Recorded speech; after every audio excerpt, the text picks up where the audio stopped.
el cerebro, y es un tema que muchas personas no conocen. También tenemos un público en línea, ¿cierto? Mandamos un saludo. Ciencia en la Aproximación es una iniciativa que empezó hace más o menos 5 años y es de divulgación científica. Nos interesan los temas de ciencia en su sentido amplio, ciencias naturales, ciencias sociales, y nos parece muy importante también comunicar los resultados de la academia a la ciudadanía. También esto viene en doble vía, pero también conocer las experiencias de las personas que viven los temas que tienen que ver directa o indirectamente con la ciencia. Y hoy, el tema de hoy sí que aplica eso, porque es un tema que dos de nuestras panelistas van a hablar de la afasia y ellas también sufren de afasia. Entonces, les presento, primero que todo, muchas gracias por asistir, por venir. Entonces, hoy tenemos a Carolina Ulloa Garzón. Ella es bióloga, ella estudió conmigo biología hace varios años en la Universidad de los Andes y también hicimos una maestría juntos, y así es como la conocí.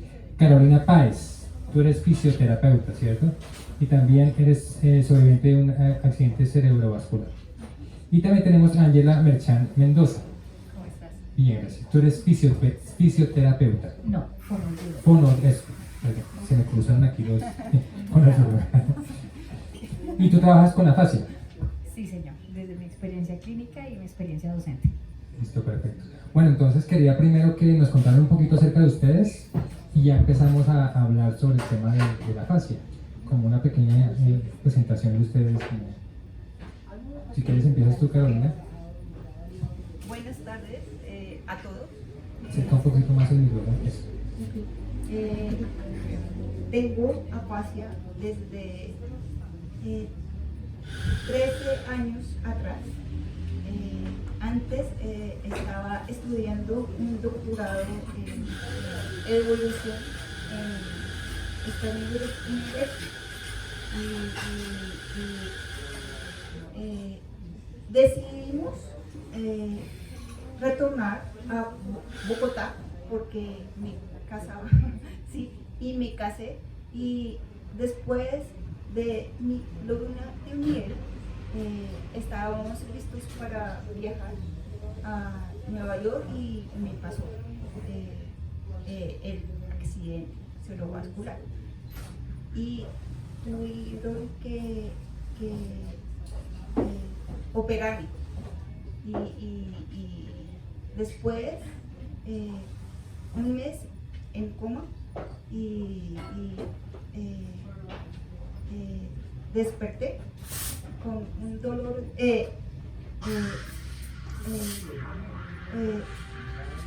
no sabía hablar, escribir y leer, y parálisis total, parálisis en medio cuerpo, y estoy Dios por muchas personas que me ayudaron. Sí, sí, sí. Bueno, yo soy fisioterapeuta de profesión. Tuve un evento cerebrovascular hace 9 años.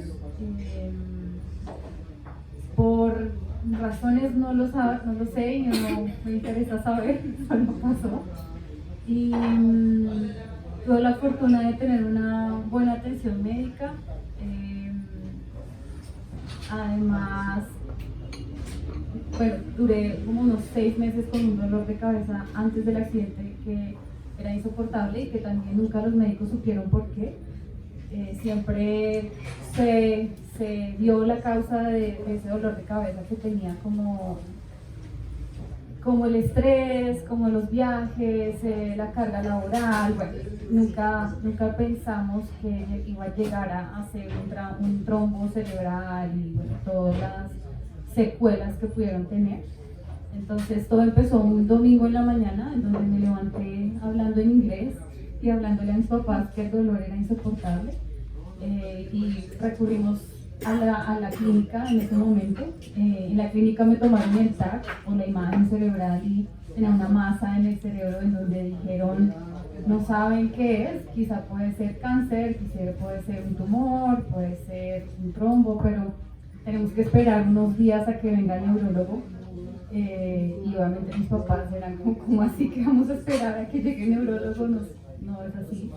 Yo trabajaba con un médico, era mi jefe y era un médico de la Santa Fe. El médico apenas vio la imagen y que le contamos la situación de que me iba a quedar en la clínica, dijo que tienes que salir rápido de la clínica y te vienes para acá, porque la atención es importante. Entonces tuve la fortuna de salir, de que me atendieran. Tuve un proceso de rehabilitación de más o menos un año en donde no podía comunicarme con asertividad. Un mes en donde estuve hospitalizada y después empezó todo este proceso de recuperación de afasia. La secuela del accidente cerebrovascular fue solamente de lenguaje de la afasia. Afortunadamente no tuve ninguna alteración física o en el caso de Caro y de muchas otras situaciones que pueden también alteraciones visuales, alteraciones físicas. En el caso mío no lo hubo. Y bueno, creo que eso es lo que vamos a conversar hoy, por eso fue mi historia. Vale. Y Ángela, ¿tú cómo terminaste en el mundo de la fascia? Bueno, primero buenas tardes para todos. Yo terminé en el mundo de la fascia por accidente. Yo siempre he creído, y yo he dicho una frase, que a uno le llega lo que uno necesita.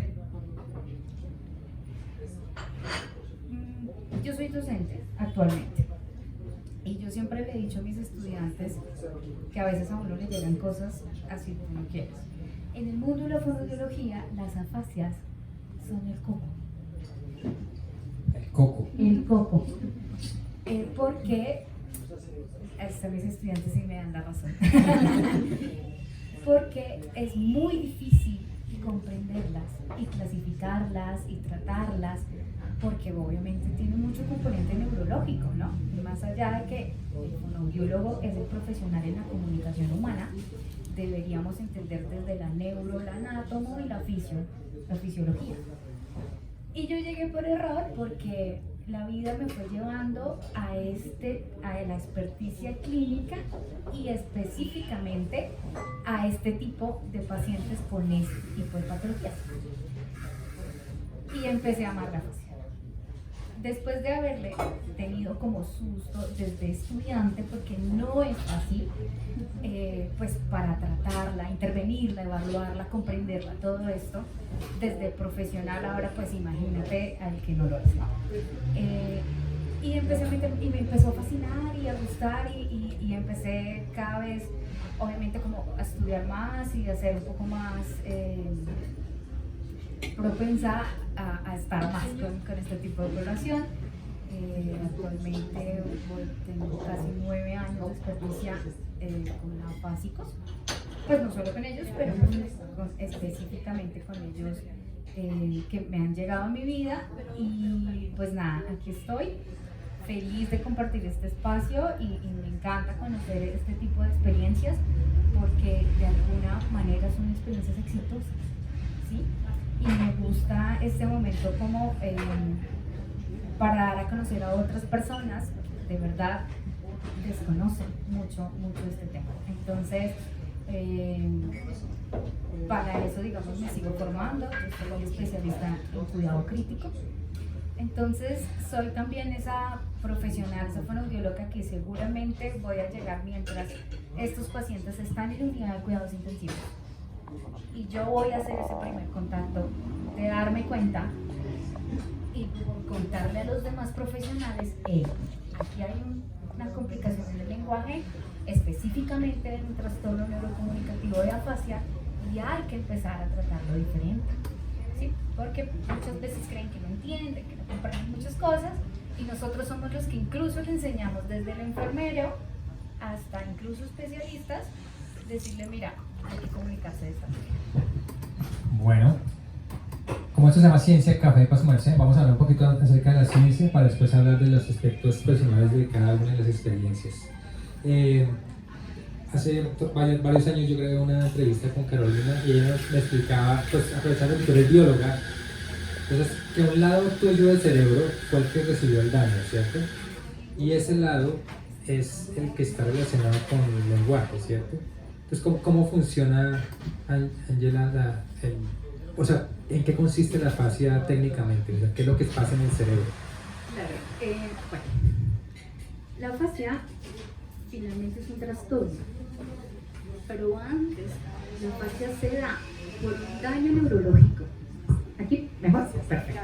La fascia se da por un daño neurológico. ¿Qué puede ser? Porque puede haber un tumor, puede haber una infección cerebral, o puede haber lo que normalmente pasa, que es lo más usual, un ictus o un evento cerebrovascular. ¿Ok? Listo. El cerebro es muy amplio, pero vamos a dividirlo en dos: hemisferio derecho, hemisferio izquierdo. El hemisferio izquierdo normalmente, digo normalmente porque a veces cambia un poquito dependiendo si son zurdos. Entonces, increíble, ¿verdad? Sí, eso despista un montón. Pero como la mayoría somos diestros, ellos se preguntan si son diestras o zurdas.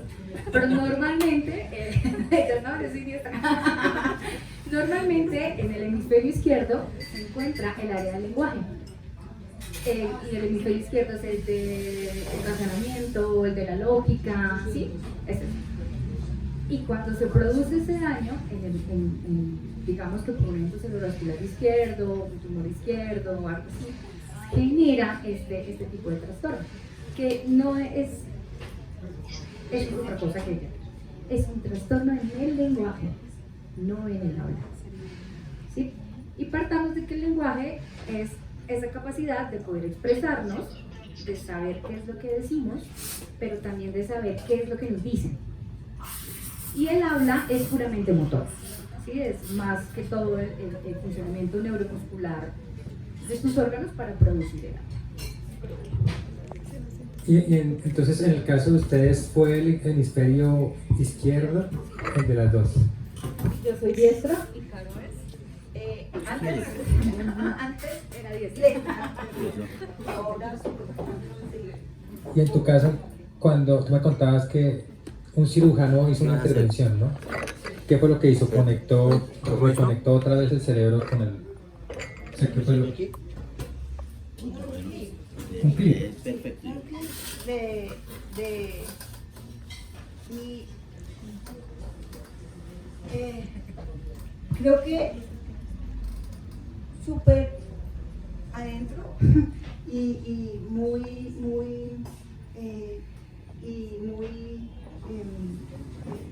muy enfocado. Ajá.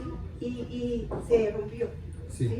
Y tocó después colocarme una válvula hasta el corazón para oxigenar el cerebro, ¿sí? Y duré un mes en coma, ¿sí? Y desperté nada de comunicación. O sea, no podías hablar. No, ni escribir, ni leer, parálisis, miedo, cuerpo, traqueostomía, sonda, pañales, de todo. Pero sí podías, o sea, sí puedes pensar. Creo que O sea, como si dentro... dos sí. dos o 3 días no reconocía a las personas. Amnesia temporal. ¿Sí? Y después entendía lo que pasaba. Rostros los reconocía, ¿sí? Pero cero comunicación total, ¿sí? Y hablábamos con código. Y en tu caso, Carolina, ¿cómo fue? ¿Fue parecido o fue diferente? En mi caso fue diferente. En mi caso no hicieron ninguna cirugía, sino dependiendo de la masa que tuve, porque la lesión fue distinta. Caro tuvo una aneurisma, yo tuve un trombo. Entonces el trombo es que mi cerebro se llena de sangre. Hubo un derrame cerebral, una lesión ¿cómo es?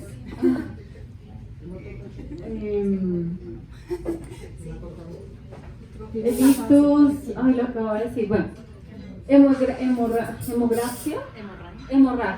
una hemorragia en mi cerebro, que la sangre tuve la lesión por una hemorragia, o sea, la sangre se pasó en mi cerebro y por eso generó la lesión en ese hemisferio izquierdo que nos hablaba antes de esa lesión, de mi alteración del lenguaje.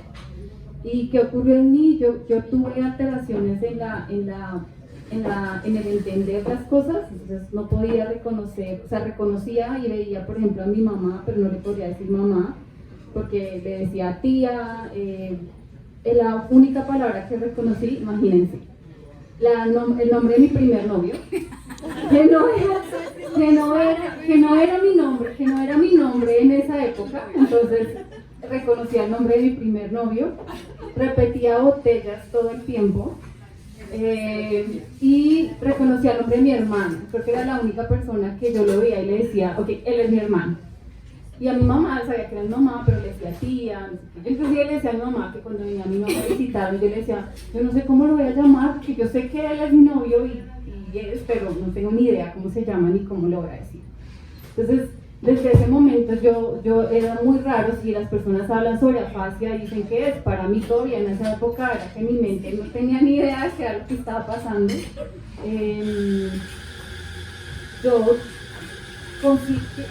Recuerdo que yo podía escribir, siempre ellos me decían, escribe algo, yo podría escribirlo, y fue un proceso de recuperación, ¿no? En esos primeros días era eso de no tener ni idea ni qué decir, y ya después yo recuerdo que en la clínica me empezaron a hacer ejercicios, me llevaban como tabletas para hacer conexiones, y me decían tienes que hacerlo. Mi hermano era el que estaba ahí conmigo todo el tiempo.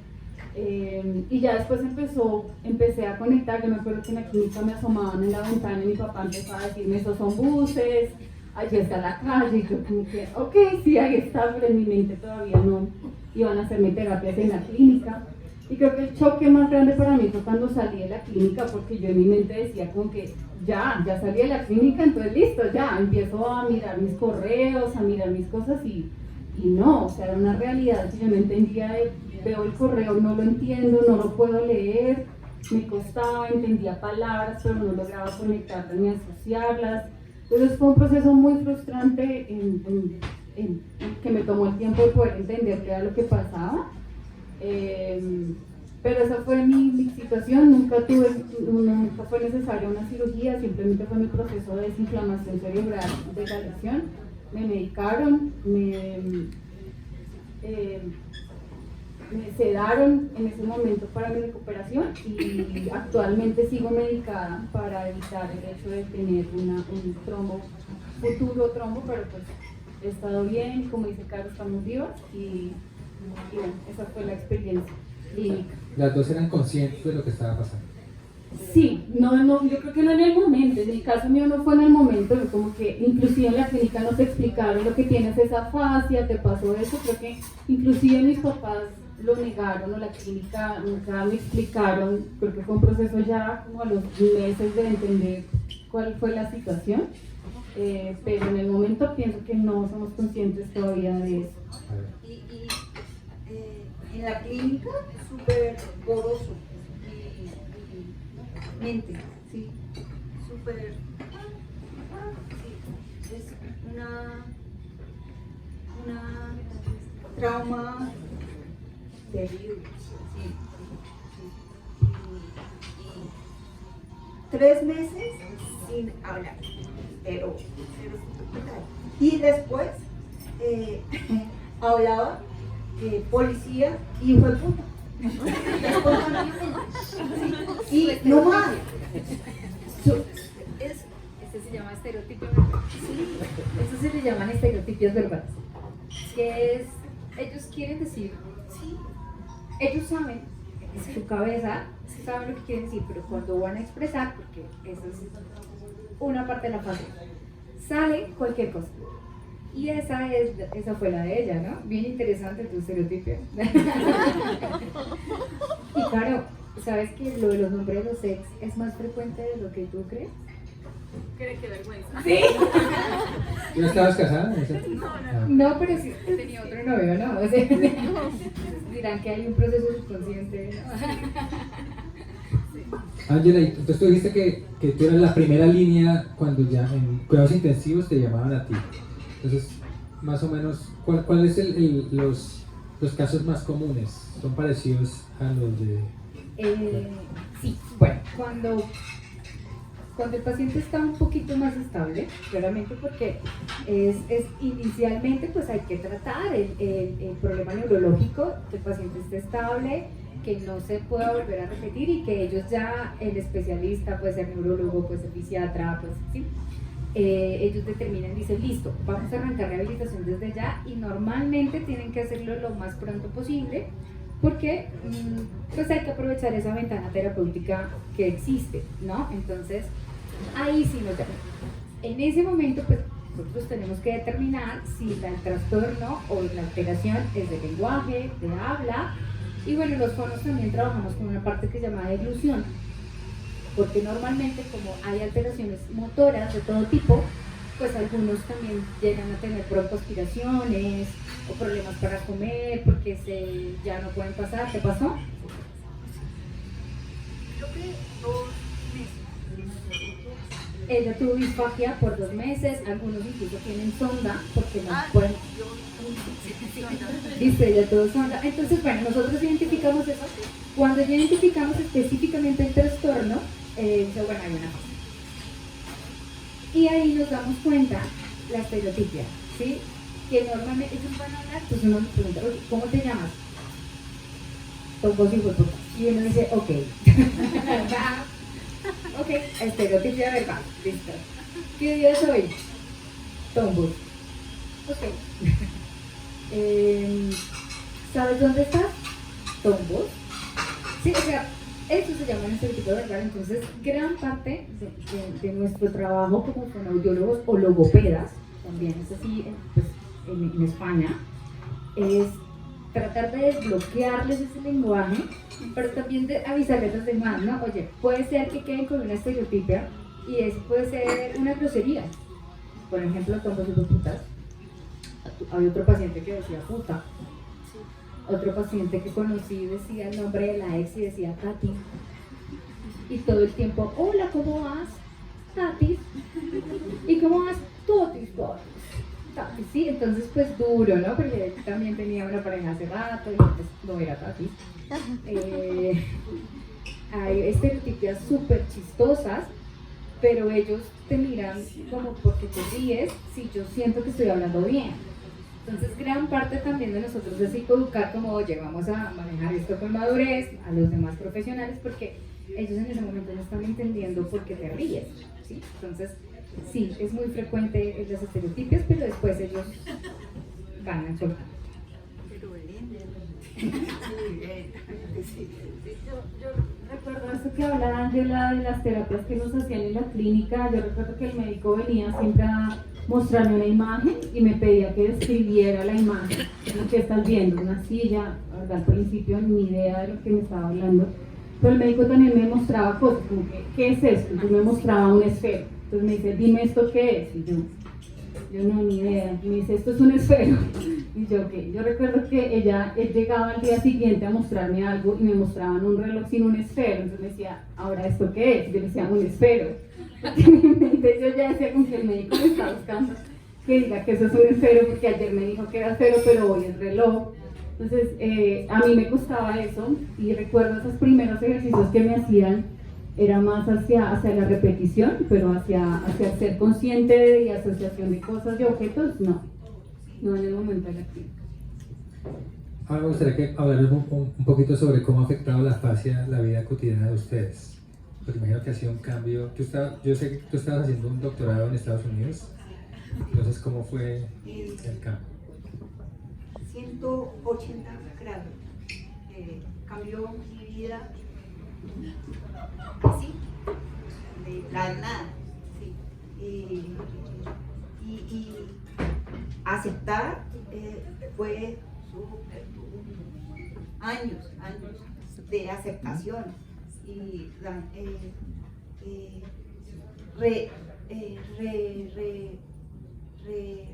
afrontar. Creo que estoy procesando la información. Fue una trauma durísimo y me apoyaron totalmente y cambió mi vida, ¿sí? Y cambió mi percepción también, cambió mi identidad, cambió. Afrontar fue muy duro. Mi identidad fracturada, ¿sí? Y por el lenguaje, todo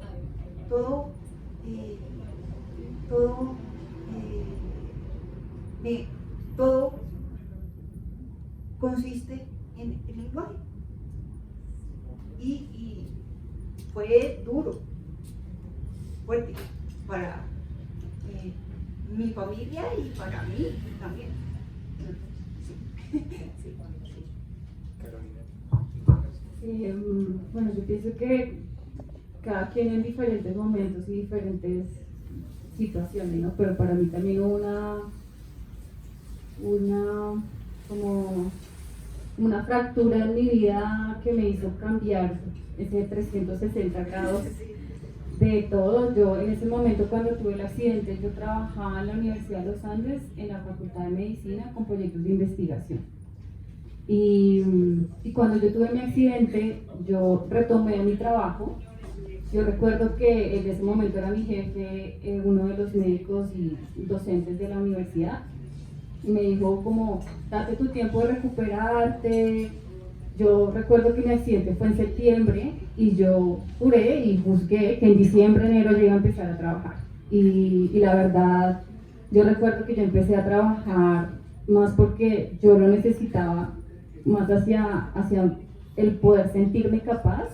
Fue también muy duro sentirme incapaz, porque lo más grave para mí fue esa confianza que yo perdí en el momento de mi accidente. Si Caro habla como de la identidad, yo perdí confianza porque no me creía capaz de hacer cosas, ¿sí? De no poderme comunicar. O sea, es que es algo que si la gente nada más se imagina de no poder hablar, es la base de cómo crecemos, de cómo vivimos.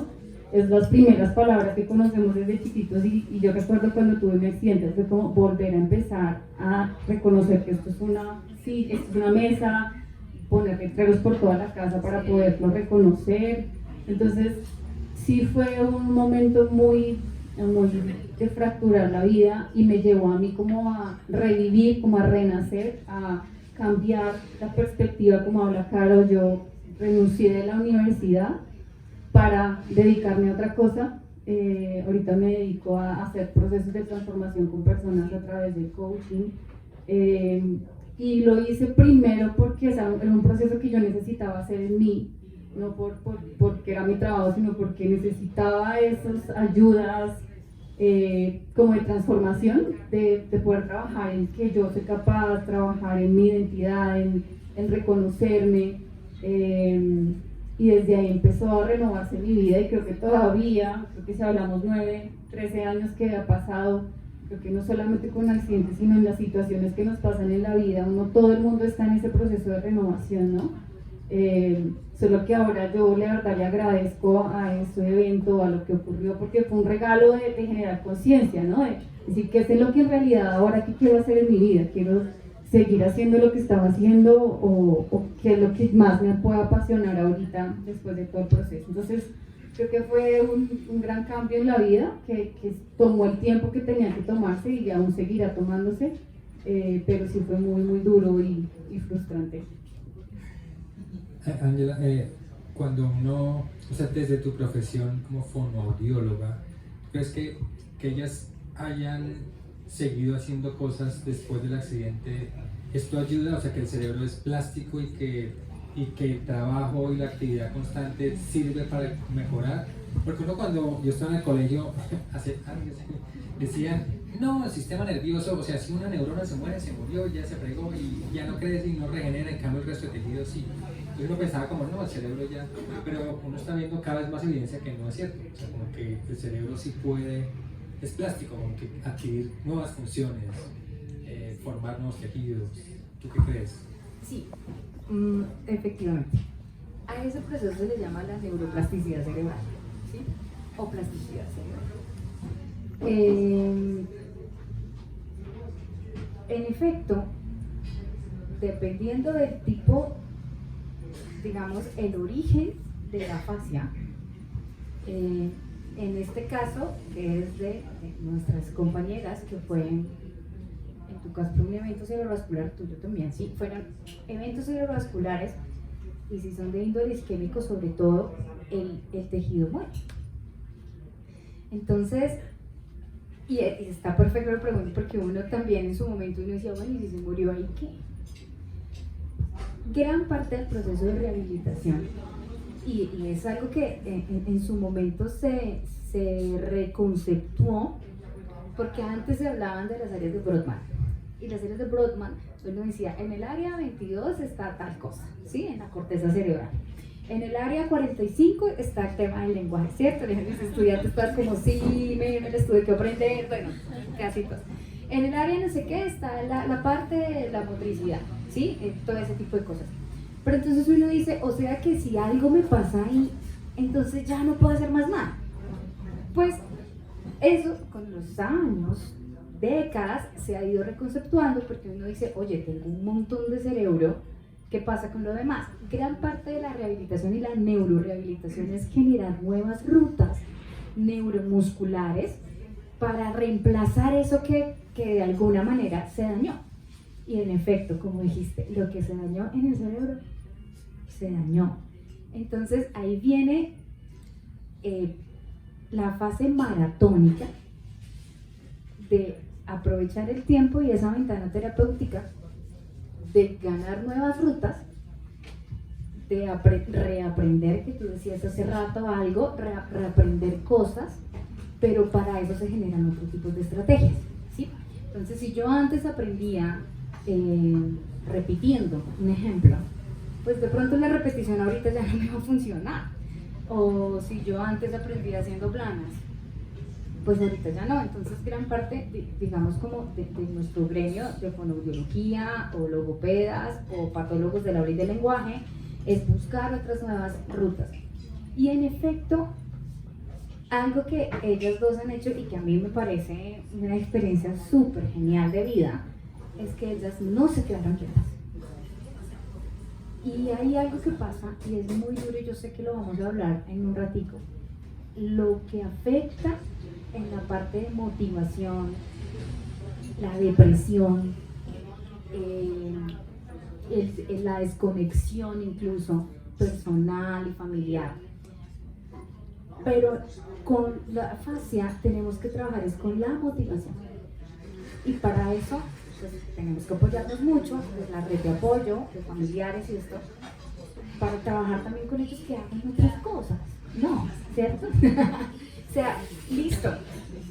Yo trabajé en la universidad, tú dices yo trabajé en la universidad, yo era biólogo, estaba haciendo un doctorado acá. Uno piensa y dice, yo creo, tú decías, ¿no?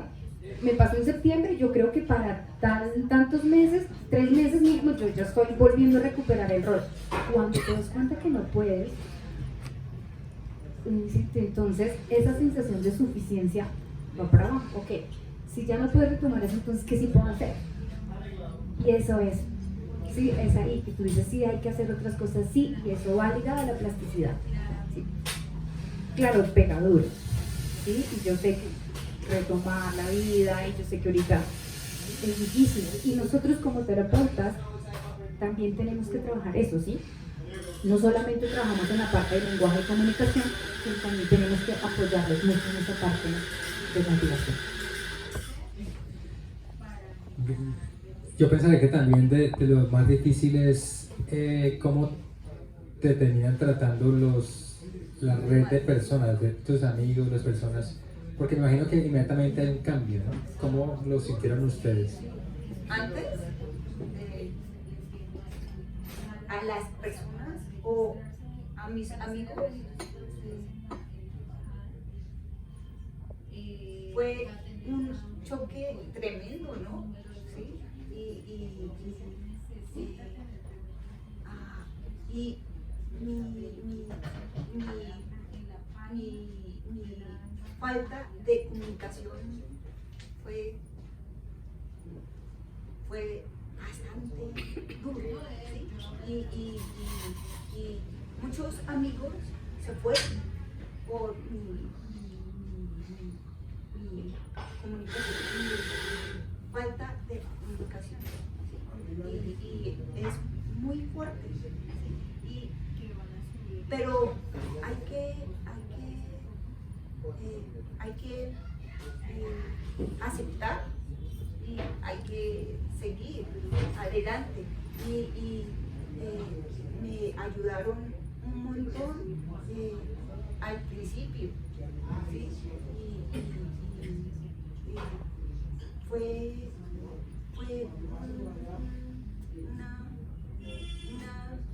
un tiempo fuerte, varios años fuertes, pero lo superé, ¿sí? Y por mi personalidad, sí, por mi ganas de seguir adelante, ¿no? Sí. Berraqueta. Bueno, yo sí tengo muchas experiencias de mi proceso de rehabilitación y de los factores que quiero que estuviera hablando aquí con ustedes. Entonces, yo reconozco primero que nunca me viví la enfermedad como un factor limitante. Nunca en la clínica me dijeron, tienes afasia y tu cerebro no va a funcionar y no vas a poder hablar. Creo que ese lenguaje iba del médico a mis papás. Mis papás eran, creo que desde chiquitas, como que no, levántese, no le pasó nada y hágale. Y creo que salía de la clínica como que no, listo, ya nos vamos para la casa y yo, listo, nos vamos. Entonces creo que, no sé, yo siento que eso funcionó porque yo obviamente era el choque y el trauma de decir, bueno, la realidad es otra, lo que me dicen mis papás, pero mi mamá siempre estaba ahí, yo recuerdo que lloraba, le decía en la habitación, yo, ¿pero por qué me tenía que pasar esto a mí? Mi mamá como que no, tranquila, te vas a recuperar, todo va a estar bien. Yo recuerdo que el apoyo grande fue de mi familia, primero, y de mis amigas. Yo soy fisioterapeuta, como les conté, entonces creo que también una red de apoyo muy grande de mis colegas que estuvieron ahí conmigo. No es como bióloga, pero estamos y somos terapeutas y sabemos de la importancia de la rehabilitación, y eso también genera una conciencia distinta en mi cabeza. Pero bueno, para mi familia recuerdo varias cosas. Uno, yo tenía un primo que en esa época debería tener unos 6, 7 años, y yo recuerdo que él llegaba con sus tareas del colegio a hacer las tareas conmigo. Y es que bueno, yo traje la tarea y ven y me ayudas y lo hacemos juntos. Y yo como que ya empezaba a hacer, y yo sí, bueno, me hace falta. Recuerdo, bueno, mi papá poniendo letreros, como les contaba, por toda la casa, con la paciencia de decir, bueno, esto es lo que hay que hacer. Recuerdo a mis amigas que iban a mi casa a poner, yo recuerdo que en la sala teníamos letreros, teníamos revistas recortando imágenes para poner, bueno, apenas de muñecos que me llevaban. Bueno, yo creo que eso para mí fue fundamental. Y lo que hablabas de cuando tú Angela del trabajo, del trabajo, ¿no? Porque aún así, yo recuerdo que en diciembre yo ya le decía a mi jefe como que no, yo necesito hacer algo, yo necesito que me deje trabajar. Entonces, yo recuerdo que yo estaba en la universidad y los estudiantes de esa época eran asistentes míos y me ayudaban. Entonces yo leía un correo electrónico para responder, era como que media hora, una hora, y como que relacionaba. Bueno, entonces creo que ese apoyo que tuve para mí fue maravilloso. Creo que fue mucho más importante eso que las terapias. Yo no me sentía cómoda con las terapias, me sentía como una niña chiquita, porque iba y nunca era como un seguimiento a lo que yo en realidad necesitaba, sino que tienes que hacer este ejercicio y ya. Y en mi mente como que no le miraba asociación de esto como para qué me servía, y para mí era más como que el día a día, lo que yo estaba haciendo, lo que me permitía decir como que bueno, esto está funcionando y me estoy sintiendo mejor. Creo que esos eran los factores más importantes en la recuperación de la lesión. ¿Es más difícil volver a hablar o a escribir? ¿O es lo mismo? ¿Es igual de difícil? ¿O depende de la persona? Es diferente. Pues Para mí. en caso mío yo no tuve problemas, para mí era más el problema de hablar, era mayor que el de escribir en un principio para mí. Comprender, ¿no? Comprender. ¿Comprender? Sí. En ambos. Yo Leyendo y escuchando. no escribía y no leía antes, ¿sí?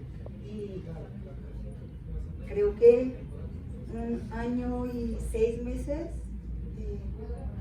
no podía leer y escribir. Y hablar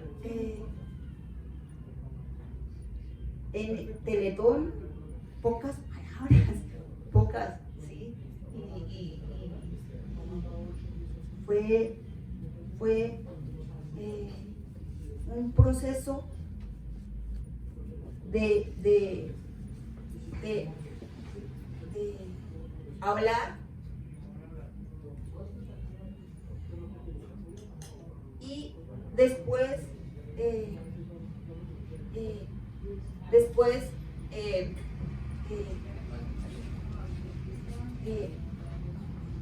fácil,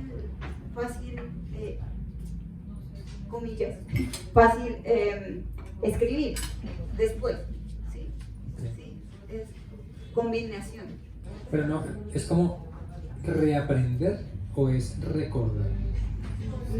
No, Reaprender. sí, O sea, es empezar de cero. claro, sí, sí.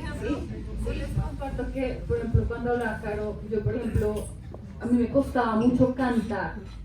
Yo reconocía las canciones en mi mente, no sé, y yo me las sabía y las tenía en la cabeza, pero yo no era capaz de cantar. ¿Sí? No sé, yo comprendía y entendía, pero no lograba cantar. Y era como, no sé qué está pasando en la cabeza. Yo no cantaba, sí, pero Yo hubiera querido hacer. cero vocal. Pero unas personas con afasia cantan, Ajá. sí, cantan. Y es súper emocionante cantar sin hablar, ¿sí? Súper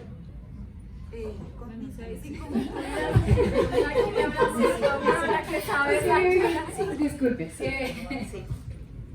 No, es que a mí me gusta escucharles la experiencia, ¿sí? Porque estoy segura que las dos tuvieron 2 tipos de afasia totalmente diferentes.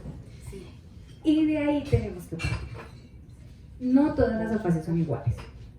Por eso, Carolina Ulloa, ustedes escuchan la experiencia, ella es diferentísima a Carolina Pérez. Entonces, las afasias son... la afasia. No, la novia se llama. Entonces, bueno, hay diferentes afasias.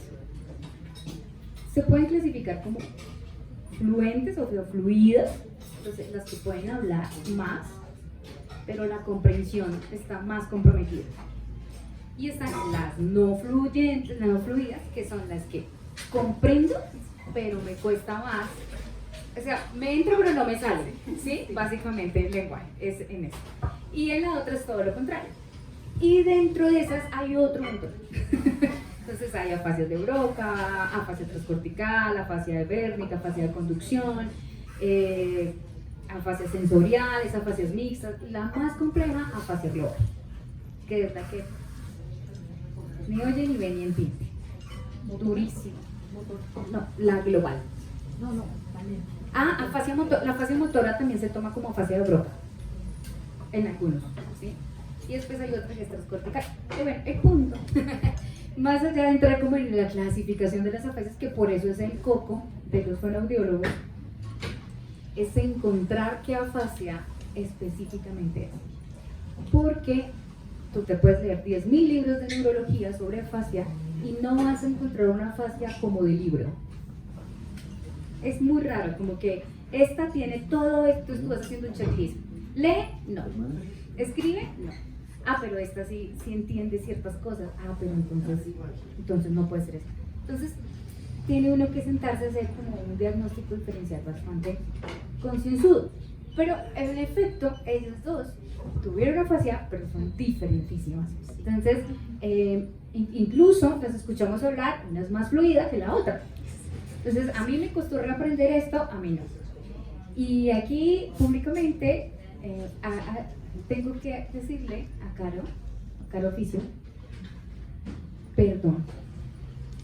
De pronto, por eso que tú dijiste, y nos duele a todos los terapeutas, a los logopedas, y yo creo que las chicas saben por qué, a los logopedas o los fonoaudiólogos, no me sentía cómoda, esa frase me llegó al corazón, no me sentía cómoda con las terapias. Igual. Exacto, mira, a ella también le pasó lo mismo. Porque a veces a los fonos o a los logopedas fallamos en ese abordaje. Entonces no identificamos en ese momento qué es lo que realmente necesita. Y por eso es que, digamos que, por eso a mí me apareció la afasia y yo decidí encaminarme por ahí y tratar de ser una terapeuta diferente. Y les comentaba hace un rato que casualmente estamos llevando un proyecto de investigación con respecto a ese tema, porque la idea es empezar a abordar la afasia desde una parte de comunicación funcional y participación social, que es lo que a Caro Oficio le funcionó. A ella no le funcionaba las terapias de sentarse en una mesa, ¿sí? De repetir, de que haga esto, pero yo no me encuentro que me sirva o como la trascendencia de esto.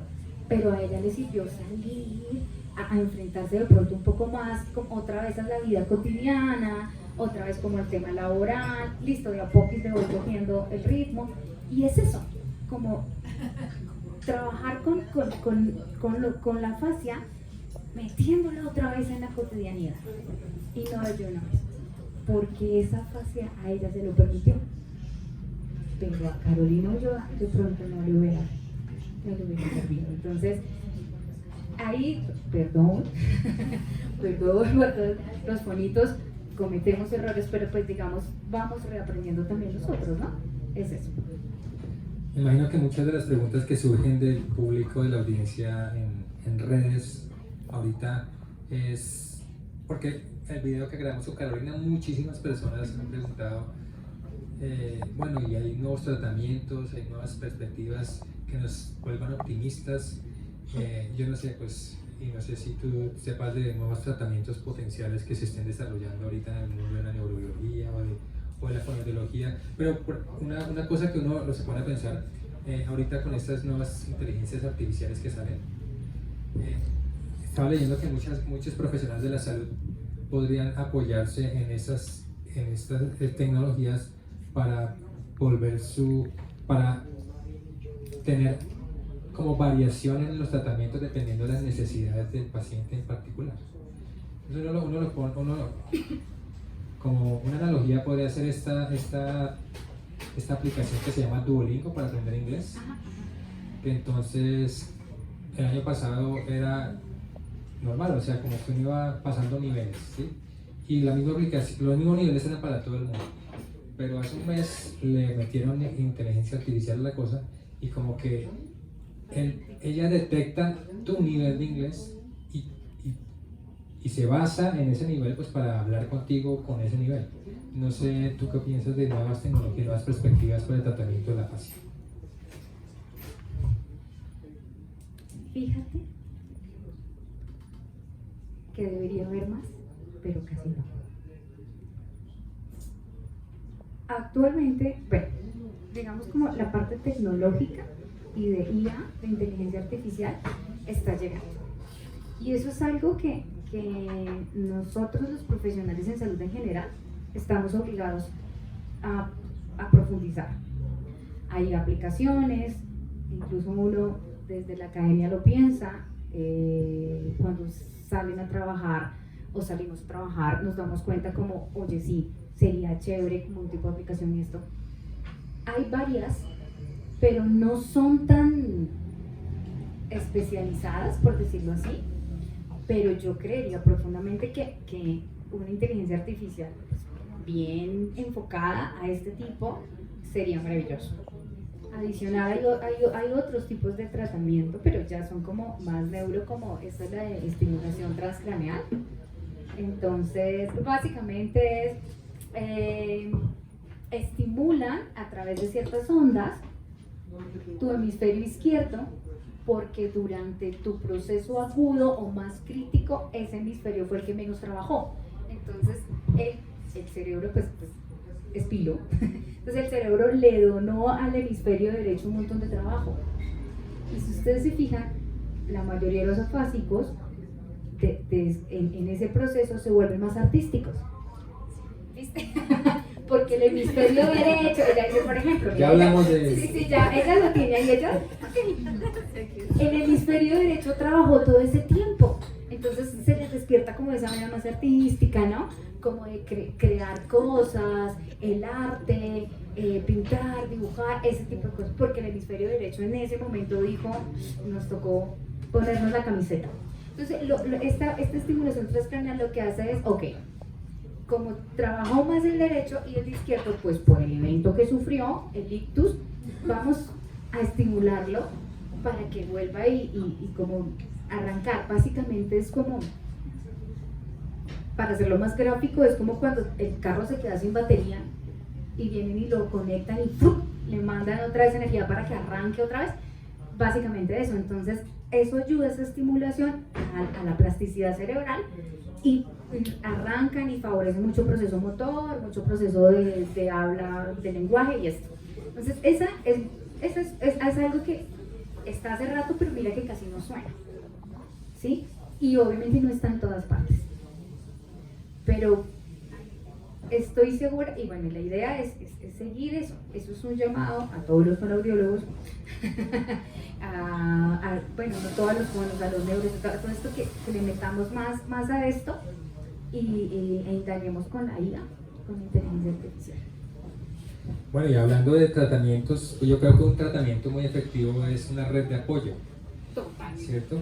Entonces hablemos un poquito sobre afasia vital, ¿no? Sí, afasia vital. ¿De qué se trata afasia vital y cómo puede ayudar a las personas con afasia y su red, la red de personas que los necesitan? Un grupo que creamos entre todos, varios países participan y estamos muy contentos porque hay una cámara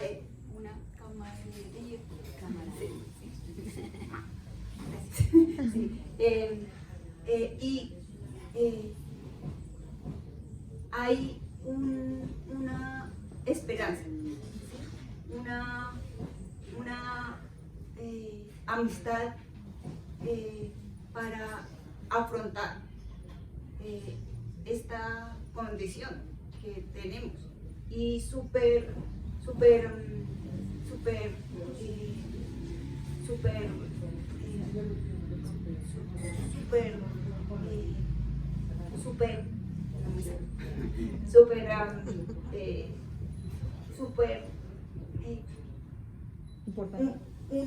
unión virtual para crecer, para crear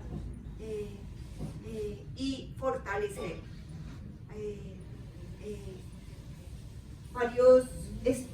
varios aspectos, ¿sí?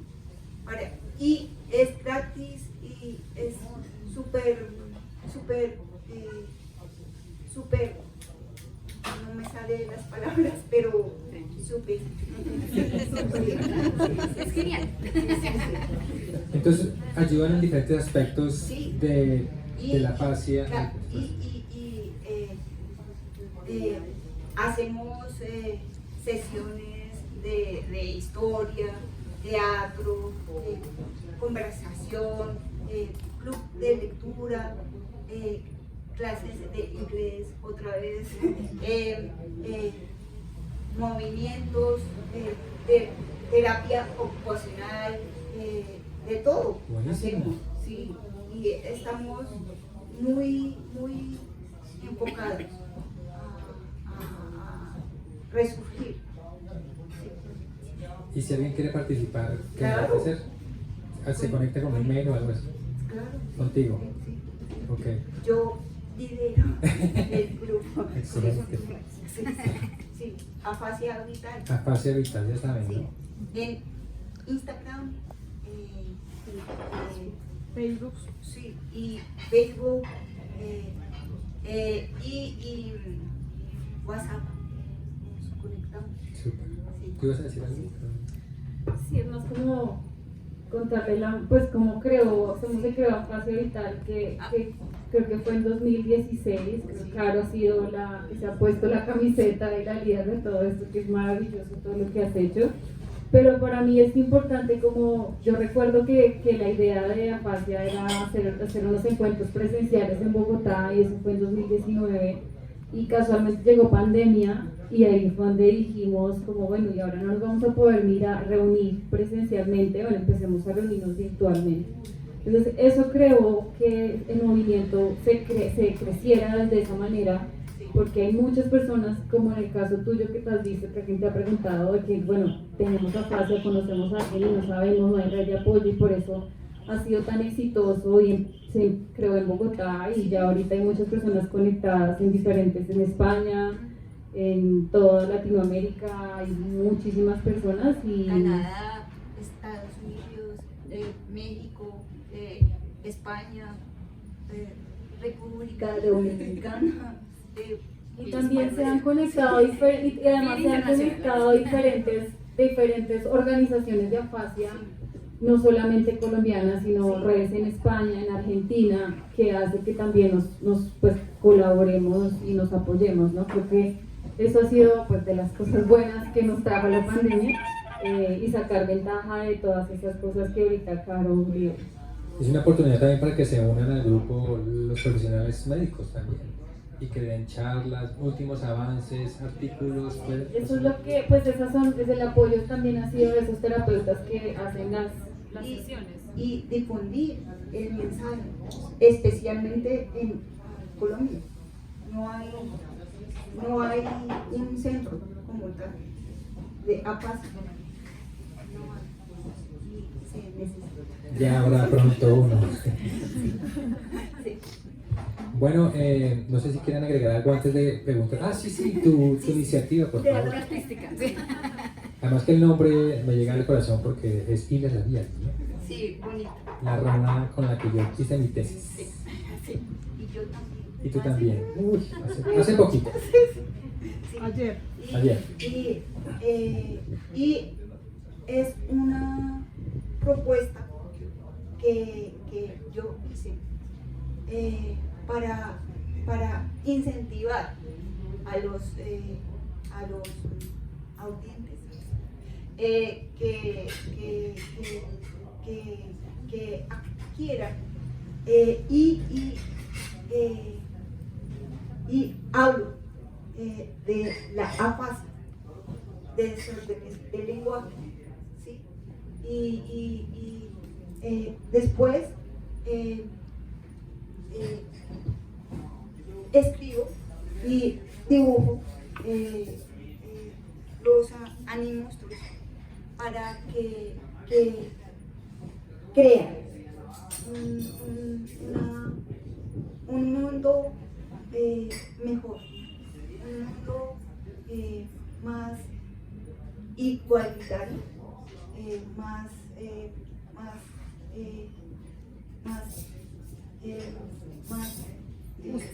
sí, más diverso, más humano.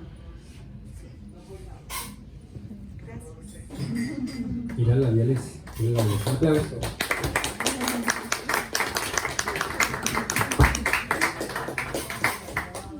¿Alguien tiene alguna pregunta? No sé si aquí o de pronto por internet. Preguntas. yo tengo una pregunta. Es que me llamó mucho la atención lo que contaste sobre estas palabras estereotipos, Estereotipias verbales. estereotipias verbales. Y me acordaba que cuando uno, yo sé, pues digamos, sabía inglés, pero empecé a aprender portugués. De repente, bueno, estudié como 1 año y medio portugués. Cuando me fui a Estados Unidos, iba a hablar en inglés, pero la primera palabra que salía era en portugués, que era un idioma que manejaba menos. Así, o sea, como que sale inmediatamente y pensaba en eso, lo que ustedes decían ahorita cuando, no, policía, no sé qué. Pues sí, entonces, sí, exacto, pero para mí era como impresionante el cerebro, cómo funciona y cómo, pues yo no manejo más lenguajes, pero era muy raro que se saliera el portugués que no estudiaba desde hace años y saliera así. Y me preguntaba, ¿cómo es eso? O sea, ¿tiene relación con este tipo de cosas de cómo sale esa palabra cuando se ha desaprendido, digamos, el lenguaje, a algo como lo que pasa con idiomas, que ya he sabido con varias personas que de repente sale la palabra del idioma que menos manejas? Y así, como porque salió. Entonces me pareció interesante y es saber, es como poder entender un poco, y siempre me ha llamado la atención de cómo funciona el cerebro en esos sentidos, si tiene que ver algo con este tipo de Estereotipias verbales. Ajá, Sí. verbales. Bueno, lo que pasa es que las estereotipias verbales están asociadas al lenguaje automático, pero involuntario, ¿sí? Porque el lenguaje automático normal de nosotros es involuntario, pero pues, por ejemplo, algo que nosotros tenemos como lenguaje automático es decir los números. Tú no tienes que utilizar demasiado proceso cognitivo para decir 1, 2, 3, 4, 5, ¿cierto? O sea, o tu nombre completo, ¿sí? Entonces, pero cuando pasa, en el caso de las ocasiones, las estereotipias verbales son, digamos, pues que nosotros tenemos en la cabeza algo que, según un autor que se llama Fernando Cuetos, que se llaman cajones semánticos.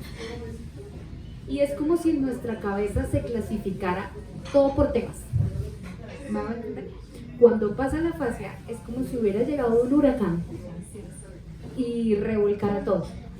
Y en los afásicos queda eso ahí. Entonces, cuando ellos van a hablar, sacan lo primero que sacan. Algunos, desde la visión neuropsicológica, lo asocian como algo subconsciente, porque justo eso, o sea, no sabemos qué pasaba por tu cabeza, pero justo eso. En tu caso, tú no eres neurodiversa, ¿cierto? No te ha pasado un evento cerebrovascular, ok. Ya la molesta. Ok, no, la pregunta es válida, ¿sí? Eso se asocia, tú dices que casi no manejas mucho ese idioma. Lo manejo mucho menos que el inglés. Ajá. Entonces era sorprendente que salga así, pero he hablado con varias personas A mí me pasó así, que igual. manejan varios idiomas y es como sale el que menos manejas y es Sí, así, no, como les parece. Recursos. Hay algo que pasa y se asocia mucho con eso. Hay algo que se llama síndrome de habla extranjera. Y es un derivadito chiquito por allá lejos de una fascia de Broca, normalmente, de una fascia como tal. Y el síndrome de habla extranjera hace que justo, digamos como esa palabra que tú dices es el que menos manejo, pero cuando tú lo vas a hablar, en tu parte más inconsciente de la vida, ¡prum!, sale. Y tú dices, oye, pero yo no estaba pensando en esto. Y no sé si te cuesta como devolverte un poquito, ¿no?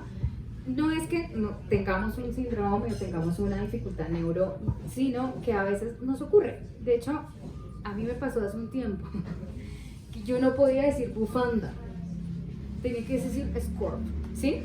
Y yo decía, pero eso, y ahorita, ay, no, pues tan bilingüe. Yo no, soy cero bilingüe, pero no sé qué me pasa. Pero creo que es en ese momento como que se te cruzan muchas cosas, pero es algo que queda ahí consciente, porque en esa parte del lenguaje pues se van adquiriendo todo el tema del bilingüismo, bueno, todo el tema de los idiomas, y ¡pum!, se te sale, es muy involuntario, es muy automático, pero luego ¡pum!, lo recuperas.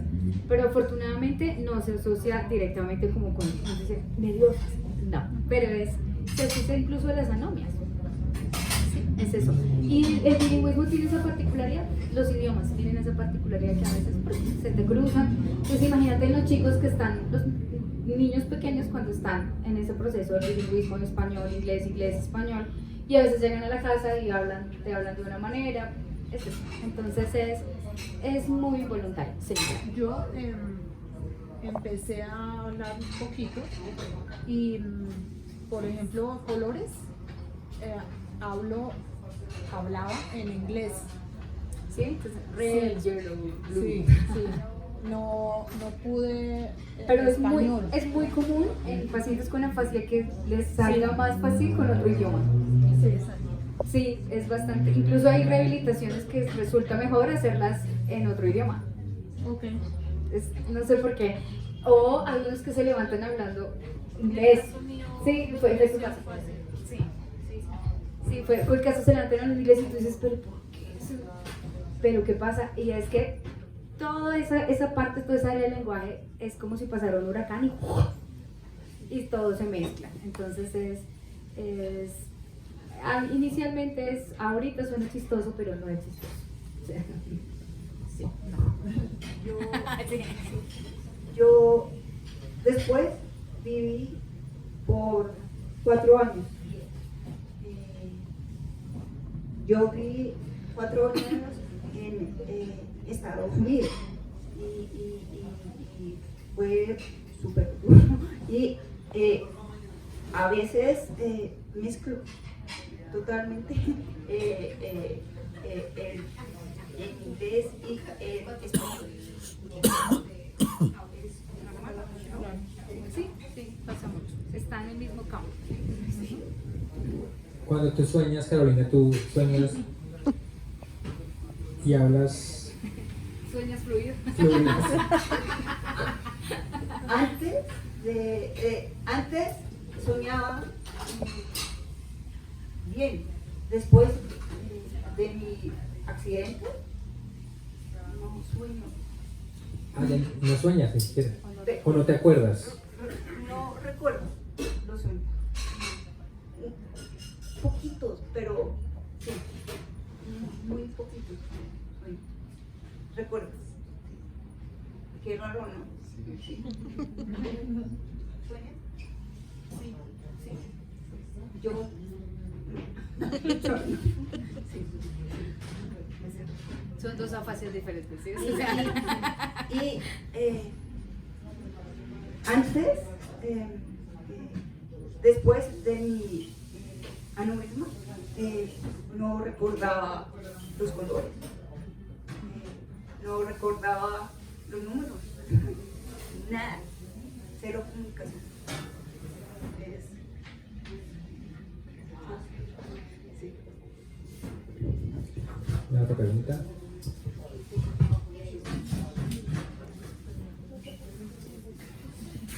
Bueno, mi pregunta para Carolina. A mí me causó mucha curiosidad qué impacto tuvo en ti el tema de la rehabilitación, porque en Carolina Páez dices que pues no fue primordial para tu proceso de recuperación. Sin embargo, como lo dice la profe Ángela, son dos fases totalmente diferentes. A mí me causó mucha curiosidad qué impacto tuvo en ti el tema de la rehabilitación. Mi rehabilitación fue total, sí, me ayudaron un montón, pero en Teletón es integral, ¿sí? Varias actividades, sí, y no le ponían más atención a paz como tal, pero mi fono, Ana María Calvis, fue primordial. Sí, Ana María. sí. Aprendí mucho de ella, aprendí. Sí, súper, una ángel para mí. Sí. Y después, la fundación de Argentina fue una luz, sí, para mi recuperación. Y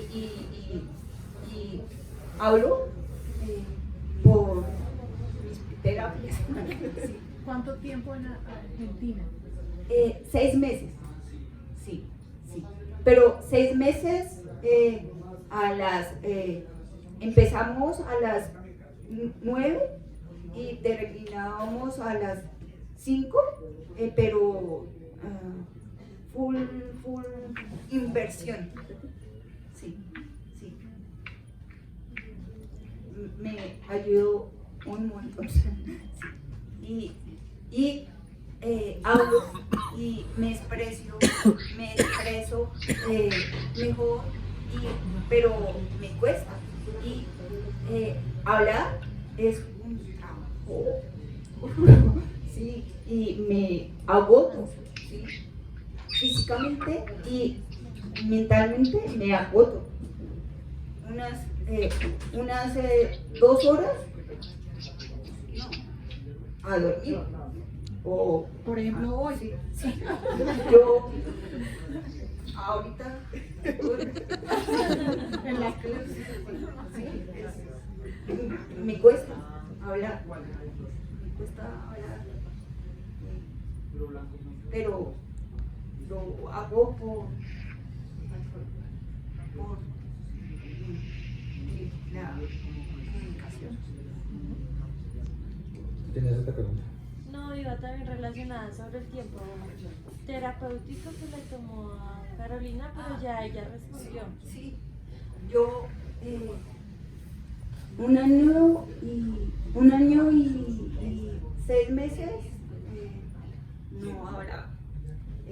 Y después hablaba cortado. Y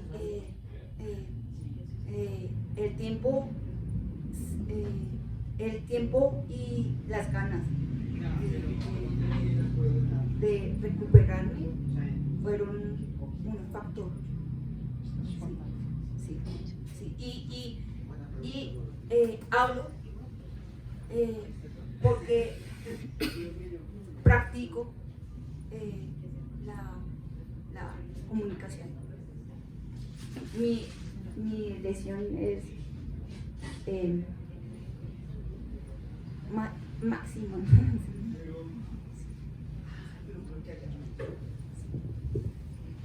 Yo más que una pregunta, quiero hacer un comentario. Les agradezco a ustedes, a las dos Carolinas, que hayan compartido su experiencia de un tema que no todos conocemos y que afecta seguramente a muchas personas. Y esto es un espacio que seguramente lo pueden ver muchas personas que tienen la misma problemática y que están sin esperanzas, ¿no? Entonces esto les va a dar ánimos para seguir sus terapias, para ver que se pueden esforzar y pueden lograr cosas maravillosas como las que ustedes están logrando. Puede que haya cambiado el rumbo de su vida, pero lo que están haciendo es muy importante. Entonces yo agradezco realmente que a pesar de las dificultades, a pesar de los esfuerzos, sobre todo a Carolina Ulloa, que ahorita le cuesta todavía disfrutar, hablar y seguramente se ha fatigado con esta presentación, pero lo que están haciendo es maravilloso, porque le está sirviendo a mucha gente que seguramente puede estar igual en peores condiciones y a veces se cansan y no pueden seguir viviendo ni pueden seguir teniendo satisfacciones como las que ustedes tienen. Muchas gracias. ¿Una otra pregunta? Carolina. Allá. Hola Carolina, yo quería compartirte pues una experiencia con mi padre. Mi padre, digamos, se separó de mi madre, hizo un hogar aparte. Yo fui el hijo mayor del primer hogar. Entonces de pronto me llamaron y me dijeron su papá estaba muy enfermo, su papá tenía algo raro, lo vamos a meter en un hogar. La otra familia que tenía, y yo siempre estuve enterándome de todo porque yo era el mayor de mi familia. Mis otros hermanos pues no. Entonces de pronto yo veo en toda tu charla cosas muy similares a lo que pasó con él. Él es una persona que murió como de 60 y algo de años, que murió en un hogar geriátrico, que no supe nunca de qué se murió. Algo me dijeron de una enfermedad del cerebro que en la Universidad Nacional habían determinado como, no sé si es fácil. Entonces, pero lo cierto del tema es que durante esta charla y de lo que he leído del tuyo, el reconocimiento artístico que él desarrollaba era la comunicación a través de los dibujos. Entonces, eso lo desarrollaba aún cuando no se podía comunicar. Entonces, cuando las personas no se explican qué es lo que le pasa a una persona, pues hombre, lo más fácil es ponerlo en un hogar geriátrico y ponerlo a decir que tiene algo en sí. Y desafortunadamente, pues nosotros nos separamos de mi padre así. Él se murió, pero nosotros nunca supimos realmente qué fue lo que pasó con él.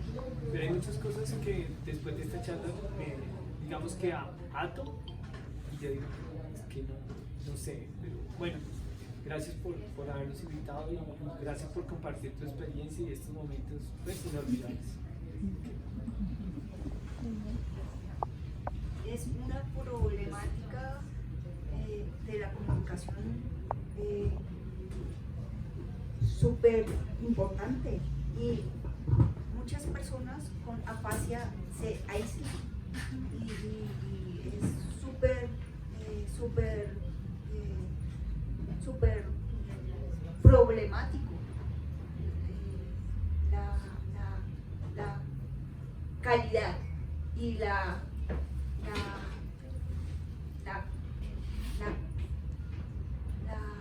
problemática del lenguaje. Pues yo quiero compartirles un poco de mi experiencia con el grupo de afasia vital que creo que ya llevamos desde 2019, 5 años, 4 años, bueno, y pienso que Pilar, no sé, en mi mente está Edwin, por ejemplo, que lo conocimos hace 4 años. ¿Está ahí? Sí. Para mí es mi fan, cada vez mi fan número 1, Edwin es mi fan número 2, porque hemos visto un progreso en él en estos 4 años y creo que ha sido capaz de lograrlo por esa red también que hemos tenido todos, ¿no? La cara se le nota. Sí, y creo que yo creo que visualicen un grupo de personas afásicas, ¿no? O sea, es como que Carolina y yo habláramos, pero es como que varias personas como Caro estén hablando. Entonces, creo que para mí, de verdad, fue súper, ¿qué palabra le pondría yo? Como, no sé, como de orgullo de poder verlos y de poder compartir con ellos virtualmente algunos de su expresión verbal, desde su expresión facial, desde lo como rayan, de todas las actividades que se hacen. Y creo que ha sido lo lindo de que es una red de las mismas personas con afasia, ¿no? No es alguien que venga a imponer o a decir o a hablar como desde permítete expresar de la manera que quieras expresar, que hace que sea tan especial el grupo y ver la progresión que cada uno tiene, ¿no? De verlo de que ven ustedes hablaban de Ángela, que hablaba de diferentes tipos de afasia.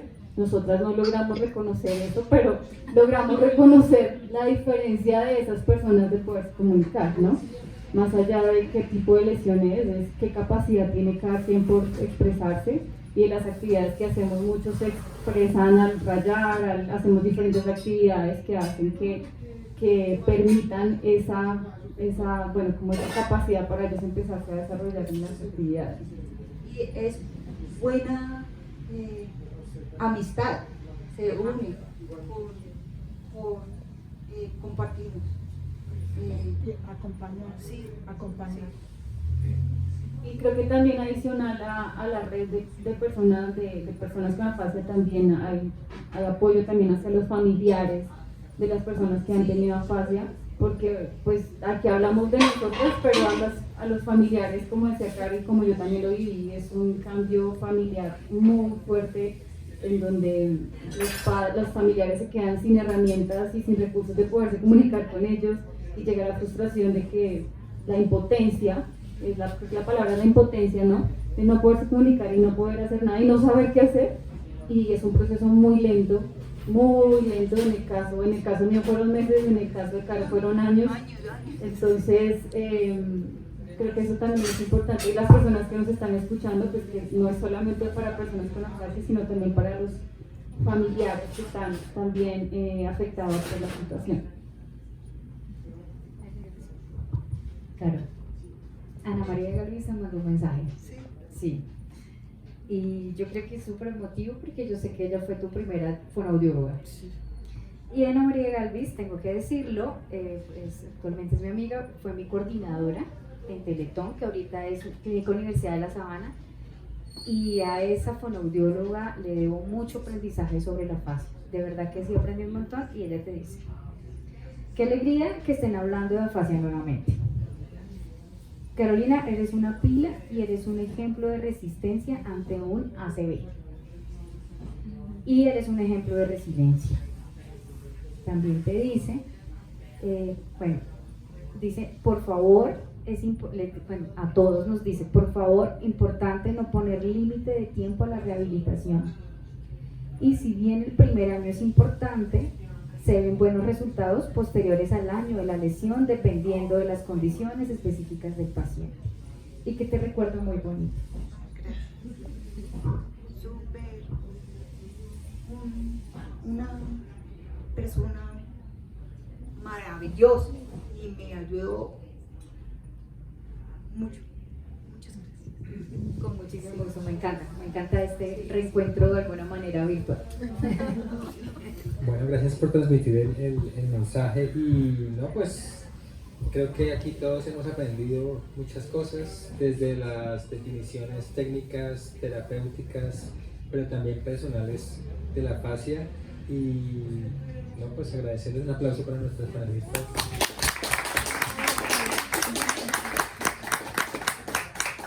No olviden seguirlas en redes, Afasia Vital, que están ahí conectados. Y si conocen gente con afasia, pues también participan. Y aquí nos veremos en un próximo episodio de Ciencia que me pasa en las Células. Chao.